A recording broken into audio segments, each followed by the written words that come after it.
Hello everyone, welcome to study access. আজ আমরা আলোচনা করব ভারতের সমভূমি অঞ্চল সম্পর্কে। দেখো, ভারতের সমভূমি অঞ্চল সম্পর্কে আজকে আলোচনা করব বিস্তারিত। গঙ্গা সমভূমি, সিন্ধু সমভূমি এবং ব্রহ্মপুত্র যে সমভূমি রয়েছে, এই মিলিত স্থল যে রয়েছে, সমভূমি যে রয়েছে, সেই সমভূমি সম্পর্কে আজকে আমরা আলোচনা করব। তো চলো দেখে নেওয়া যাক এই সমভূমি সম্পর্কে কী আছে। সমভূমি দেখো, প্রথমেই দেখো ভারতের যে ভূপ্রকৃতি রয়েছে, সেই ভূপ্রকৃতি কিন্তু উত্তরে রয়েছে কি পর্বত, হিমালয় পর্বত যেটি রয়েছে। এরপরে রয়েছে তার দক্ষিণ দিকে, অর্থাৎ তার দক্ষিণ দিকেই রয়েছে আমাদের এই সমভূমি অঞ্চলটি। দেখো, এটি গঙ্গা, ব্রহ্মপুত্র এবং সিন্ধু নদীর যে উপকূল স্থল অর্থাৎ বা সমভূমি স্থানগুলো রয়েছে সিন্ধু নদীর উপর, সেই সমভূমি স্থানগুলোই কিন্তু ভারতের সমভূমি অঞ্চল নামে পরিচিত। এরপরে রয়েছে এইদিকে, সেটা হচ্ছে উত্তরে সমভূমি অঞ্চলের পরে রয়েছে উপদ্বীপীয় অঞ্চল, অর্থাৎ উপদ্বীপ যে অঞ্চলগুলো রয়েছে সেটা হচ্ছে কি উপদ্বীপীয় অঞ্চল। এগুলো হচ্ছে উপদ্বীপীয় অঞ্চল। আর তারপরে রয়েছে উপকূল অঞ্চল, অর্থাৎ যেগুলো তোমার বঙ্গোপসাগর, আরব সাগর এবং ভারত মহাসাগরের যে তীরবর্তী অঞ্চলগুলো রয়েছে সেগুলোকে বলা হচ্ছে কি উপকূলবর্তী অঞ্চল।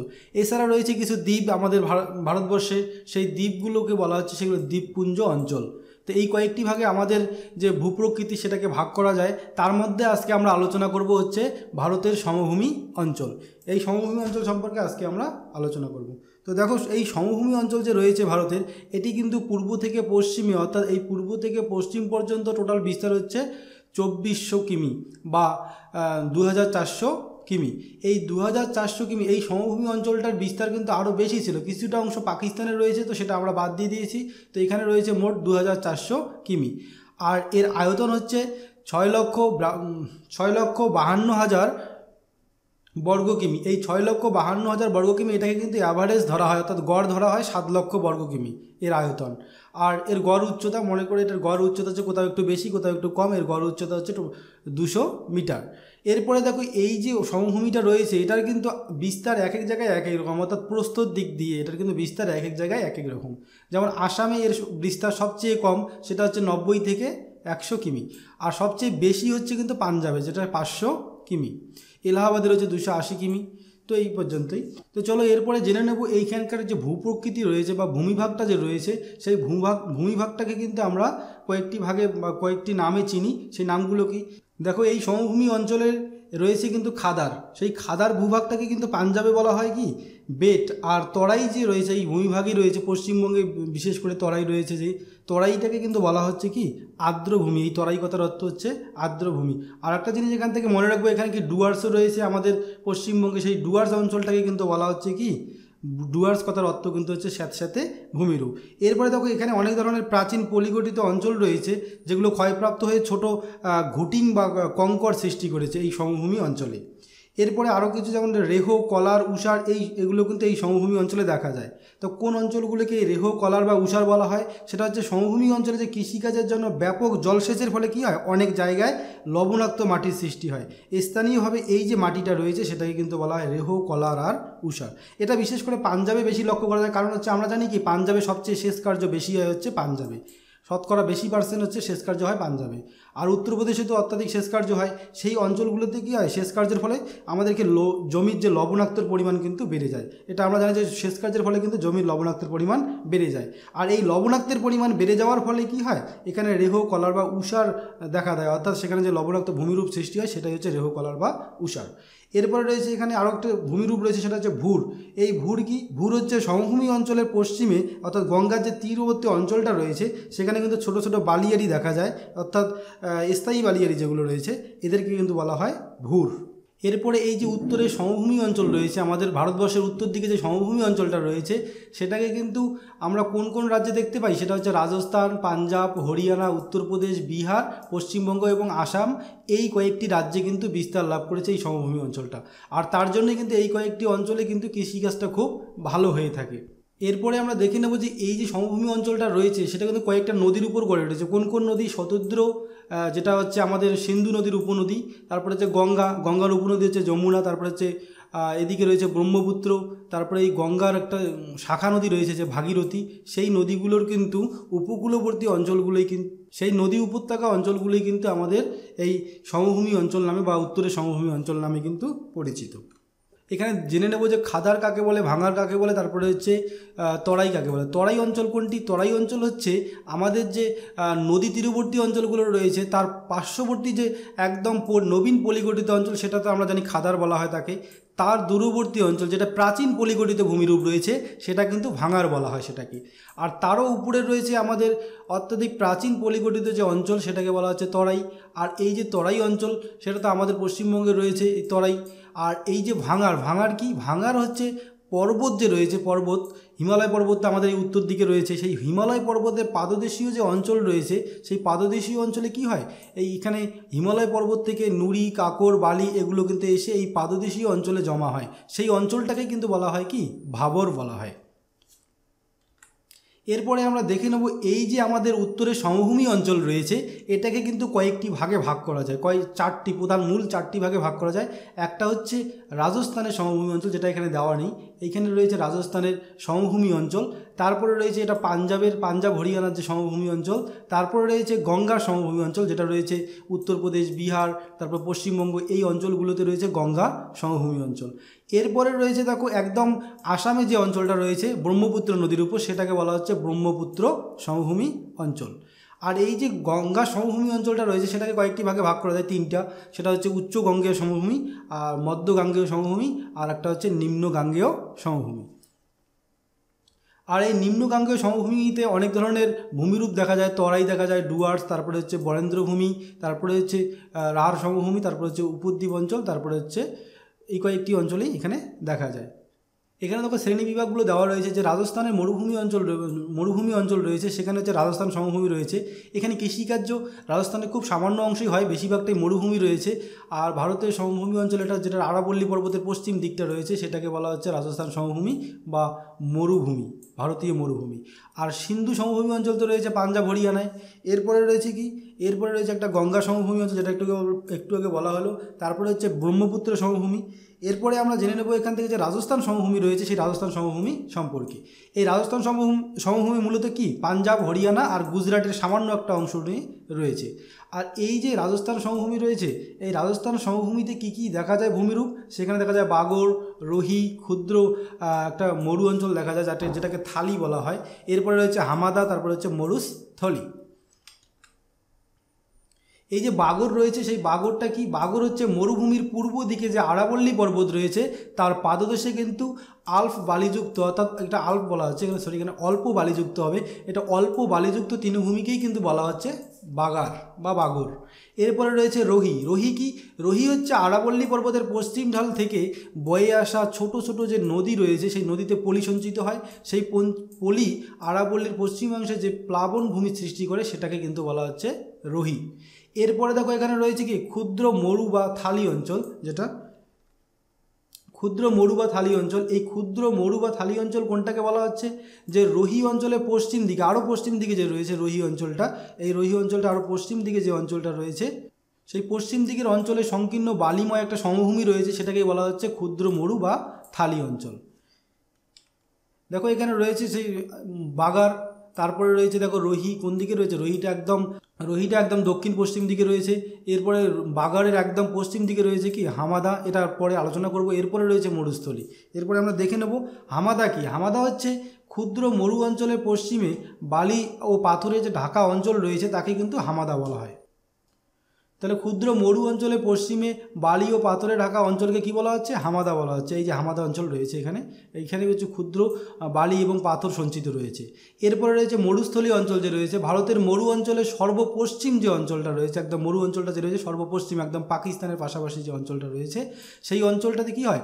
বালি, শুষ্ক এবং রক্ষ, উদ্ভিদ ও প্রাণীহীন একটা প্রকৃত মরুভূমি অঞ্চল দেখা যায়, সেটাকে কিন্তু বলা হয় মরুস্থলী। এটাকে কিন্তু মৃতের দেশও বলা হয়। এই মরুস্থলী অঞ্চলটাকে কিন্তু আমাদের মৃতের দেশ বলা হয়। এই মরুস্থলী অঞ্চলটা কি অ্যাকচুয়ালি এখানে কি অরিজিনাল যে মরুভূমি অঞ্চলটা রয়েছে সেই মরুভূমির যে যতগুলো বৈশিষ্ট্য রয়েছে সবগুলো কিন্তু এখানে দেখা যায়। এখানে কোনো প্রাণের অস্তিত্ব দেখা যায় না, এখানে শুষ্ক রয়েছে অঞ্চলটা সবসময়, এখানে বালি আর বালি থাকে, তারপরে উদ্ভিদ থাকে না, উদ্ভিদগুলো সব মারা যায়, এত অত্যাধিক তাপমাত্রার জন্য এখানে কি উদ্ভিদগুলো সব মারা যায়। এই অঞ্চলটাকে বলা হচ্ছে মরুস্থলী। এরপরে জেনে নেব এখানে বিশেষ আরও কিছু তথ্য, এখানে আরও কিছু ভূমিরূপ দেখা যায় সেই ভূমিরূপগুলো সম্পর্কে। মরু অঞ্চলের চলমান যে বালিয়ারি রয়েছে সেটাকে তো আমরা ধ্রিয়ান বলে থাকি। যে চলমান বালিয়ারি কি, চলমান বালিয়ারি হচ্ছে মনে করে এক জায়গায় একটা বালিয়ারি রয়েছে, উঁচু বালিযুক্ত অঞ্চল রয়েছে, অর্থাৎ এটা হয় বায়ুর প্রবাহের ফলে, যে বায়ুর প্রবাহের ফলে যে উঁচু একটা অঞ্চল সৃষ্টি হয়, অর্থাৎ এক জায়গায় বালুর যে ঢিপ সৃষ্টি হয়, সেই ঢিবিটাকে বলা হচ্ছে কি বালিয়ারি। কিন্তু এই বালিয়ারিটা যখন এই বায়ুর প্রবাহের ফলে এক স্থান থেকে আরেক স্থানে গিয়ে জমা হতে শুরু করে, তখন কিন্তু তাকে বলা হচ্ছে কি ধ্রিয়ান। এরপরে দেখো রয়েছে ধান্ত। ধান্ত কি, ধান্ত হচ্ছে মরু অঞ্চলের শুষ্ক যে হ্রদ রয়েছে, সেই শুষ্ক হ্রদ বা প্লায়াকে কিন্তু ধান্ত বলা হয়। এরপরে জেনে নেবো যে প্লায়া যে বললাম, সেই প্লায়া কি, প্লায়া হচ্ছে মরু অঞ্চলের লবণাক্ত জলের যে হ্রদ রয়েছে, সেই হ্রদকেই কিন্তু প্লায়া বলা হয়। মরু অঞ্চলে এক ধরনের লবণাক্ত হ্রদ দেখা যায়, সেই হ্রদগুলোকে বলা হচ্ছে প্লায়া। এরপরে দেখো রয়েছে এখানে আরও একটা, সেটা হচ্ছে রান। রান কি, গুজরাটের উত্তর এবং কচ্ছ উপদ্বীপীয় যে উত্তর পূর্বাংশ রয়েছে, সেই উত্তর পূর্বাংশে অবস্থিত অগভীর কর্দমাক্ত ও লবণাক্ত জলাভূমিকেই কিন্তু রান বলা হয়। এরপরে জেনে নেব আমরা সিন্ধু সমভূমি বা পাঞ্জাব সমভূমি। এটাকে সিন্ধু সমভূমি কেন বলা হয়, কারণ হচ্ছে সিন্ধু নদীর যে উপনদীগুলো রয়েছে, সেই সিন্ধু নদীর উপনদীতেই কিন্তু এই পাঞ্জাব সমভূমিটা রয়েছে, তাই একে সিন্ধু সমভূমিও বলা হয়। রাজস্থান সমভূমির ঠিক উত্তর পূর্ব অঞ্চলে যমুনা নদীর পশ্চিমে যে বিস্তীর্ণ সমতল অঞ্চল রয়েছে, সেটাই কিন্তু সিন্ধু বা পাঞ্জাব সমভূমি বলা হয়। এটা মূলত পাঞ্জাব, হরিয়ানা, দিল্লির সামান্য অংশ, তারপর রাজস্থান, এই কয়েকটা কিন্তু রাজ্যেই কিন্তু রয়েছে এই সিন্ধু বা পাঞ্জাব সমভূমি। এই সিন্ধু বা পাঞ্জাব সমভূমি পূর্ব থেকে পশ্চিম দিকে কি ঢালু থাকে, পূর্ব দিকটা উঁচু থাকে, তারপর যত পশ্চিম দিকে যাওয়া যায় আস্তে আস্তে কি হয়, ঢালু হয়। এই দেখো এরপরে কি, এই যে পাঞ্জাব সমভূমি রয়েছে, এই পাঞ্জাব সমভূমির যে সিন্ধুর 5টি উপনদী রয়েছে, যেমন বিপাশা, ইরাবতী, চন্দ্রভাগা, বিতস্তা এবং শতদ্র নদীর যে পলি সঞ্চিত হয়েছে, এই সমভূমি গঠিত হয়েছে। তাই সিন্ধুর যে 5টি নদী প্রবাহিত হওয়ার ফলে এই পাঞ্জাবকে কিন্তু পঞ্চনদের দেশ বলা হয়।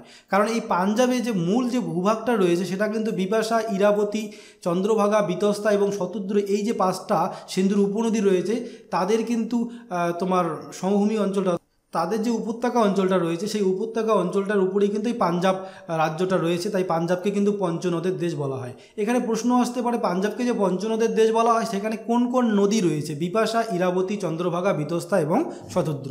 এরপরে জেনে নেবো এখান থেকে আমরা, এই যে পাঞ্জাব অঞ্চলটা রয়েছে, সেখানে কতগুলো ভূমিরূপ দেখা যায়। সে কী কী ভূমিরূপ দেখা যায়, সেখানে ভূমিরূপ দেখা যায় হচ্ছে দোয়াব অঞ্চল দেখা যায়। দোয়াব কি, দুটি নদীর যে মধ্যবর্তী সমভূমি তাকেই বলা হয় কি দোয়াব। যেমন বিতস্তা এবং ইরাবতী নদীর মধ্যবর্তীকে অঞ্চলকে বলা হচ্ছে কি বাড়ি দোয়াব। তো এই যে দোয়াব অঞ্চল, দোয়াব অঞ্চল তাহলে কি, দুটি নদী থাকবে, সেই দুটি নদীর মধ্যবর্তী যে স্থানটা তাকে দোয়াব বলা হবে। যেমন এখানে দেওয়া রয়েছে, দেখো দোয়াব অঞ্চলে যে বাড়ি দোয়াব রয়েছে, এটা রয়েছে একদিকে বিতস্তা নদী, এই বাড়ি দোয়াবে দেখো একদিকে রয়েছে বিতস্তা নদী বা বিপাশা নদী, আর একদিকে রয়েছে রাভি নদী বা তোমার ইরাবতী নদী। এর মধ্যবর্তী যে স্থানটা রয়েছে সমভূমি অঞ্চলটা, এইটাকেই বলা হচ্ছে কি বাড়ি দোয়াব।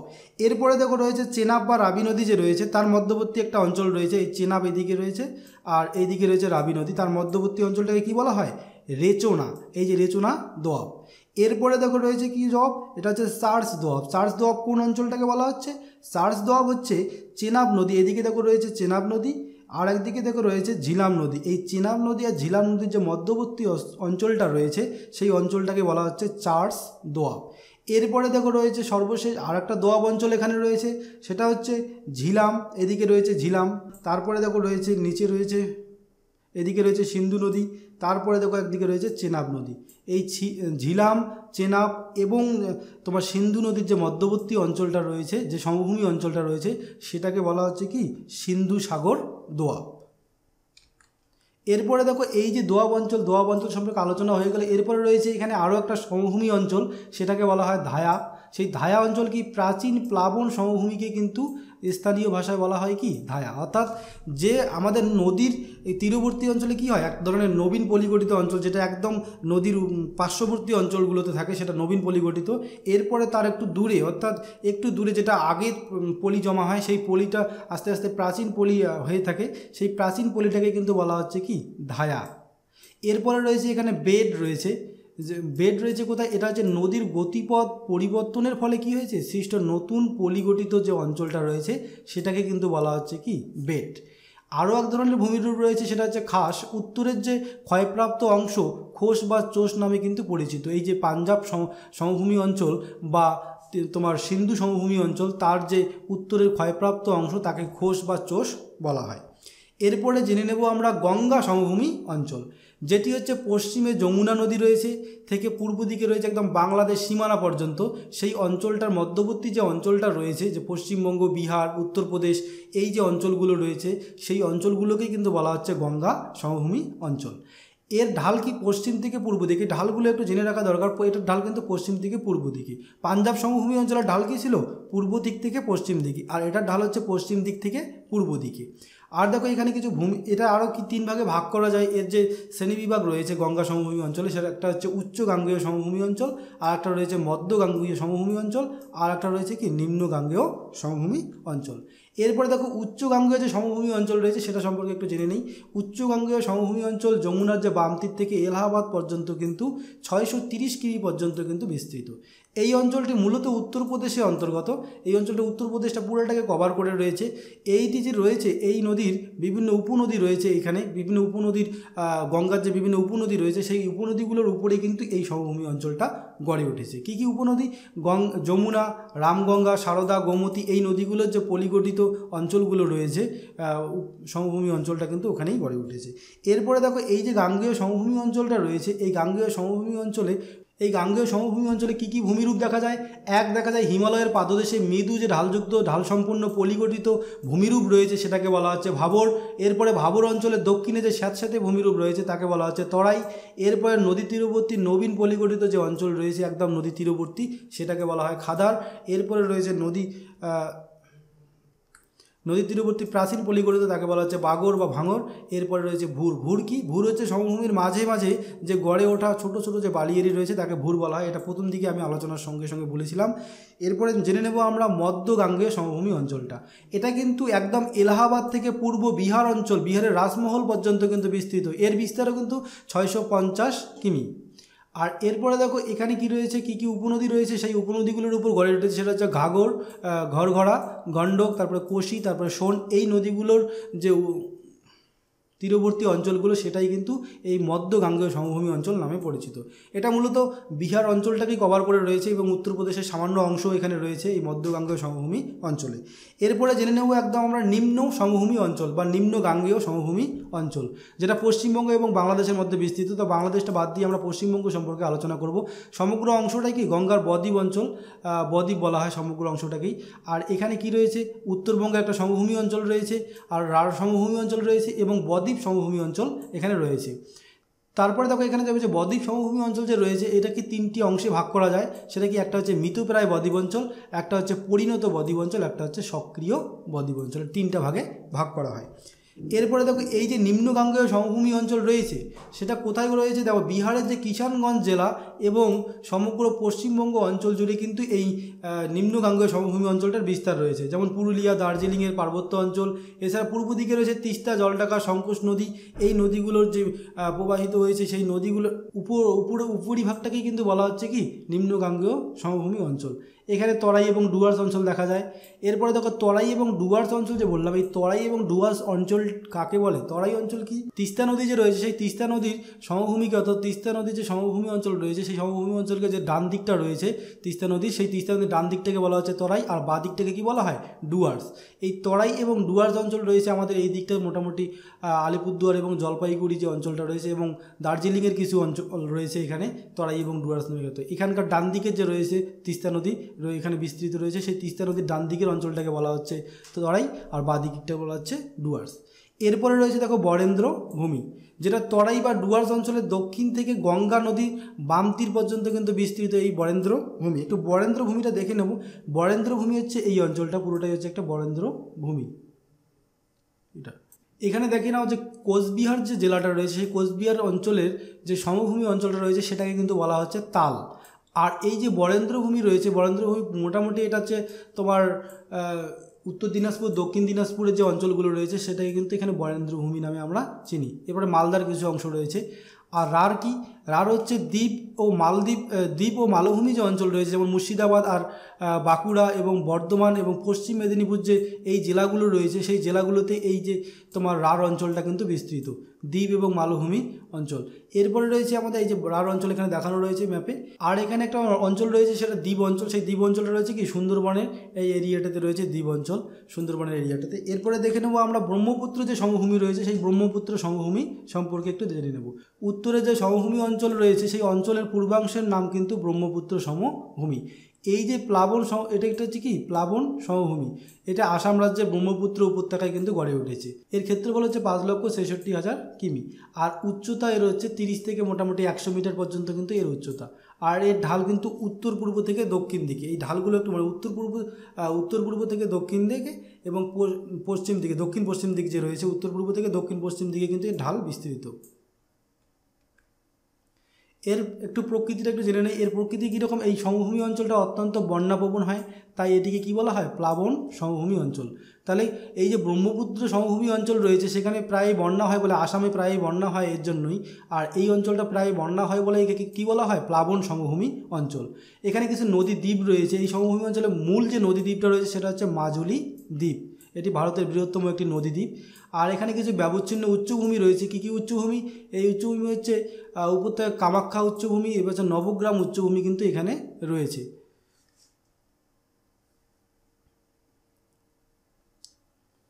তো বন্ধুরা, আজকের ভিডিও এই পর্যন্তই।